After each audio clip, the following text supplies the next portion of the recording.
Ever wondered why astronauts might age differently than us when they're in space? It's all about a fascinating concept known as time dilation. Now, don't be deterred by the jargon. Simply put, it's the idea that time doesn't always tick at the same rate for everyone. Everywhere it can warp and stretch, influenced by things like speed and gravity. Quite extraordinary, isn't it? It sounds like a science fiction movie, doesn't it? But it's actually a scientific fact. Let's take a look at some real-life examples to understand this better. First up on our list is the famous Hafele-Keating experiment in the early 1970s. Atomic clocks, known for their precise timekeeping, were placed on commercial airplanes. When these planes had flown around the world and landed back, the atomic clocks on board showed a slight but significant difference in time compared to the ones left stationary on the ground. The clocks in motion, due to their higher speed, had experienced time dilation. Now let's consider something a bit more contemporary. Our global positioning system, or GPS, relies on satellites orbiting Earth. These satellites travel at high speeds relative to us on the ground, and they're further from Earth's gravitational pull. Both these factors cause time dilation, and the clocks on the satellites tick slightly faster than our wristwatches. To maintain accuracy, the GPS system has to correct for this time dilation every single second of every single day. Lastly, let's talk about astronaut Scott Kelly. He spent nearly a year aboard the International Space Station, moving much faster than us on Earth, and further from its gravity.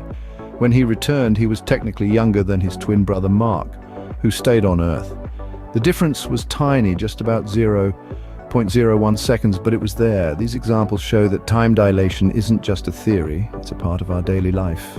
But how does this happen? Why does time dilate? To answer this, let's take a quick dive into the theory of relativity, proposed by Albert Einstein.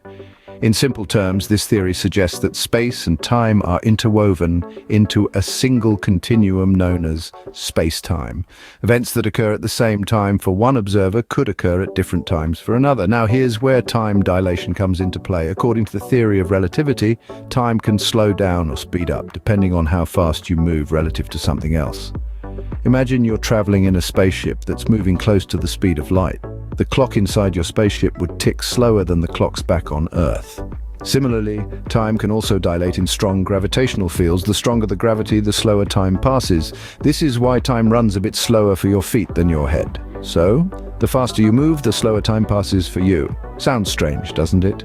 Now, what does this mean for space travel? Let's delve into the implications of time dilation for cosmic voyages. Imagine you're an astronaut aboard a spaceship cruising at near light speeds. For you, time seems to flow normally, but for the folks back on Earth, it's a different story. You see, the faster you travel, the slower time passes for you relative to a stationary observer. That's time dilation for you. So, on your spaceship, you might age only a few years during a journey that takes light centuries to travel. A trip to a distant star could theoretically be possible within a human lifespan, thanks to this quirk of relativity. But here's the kicker.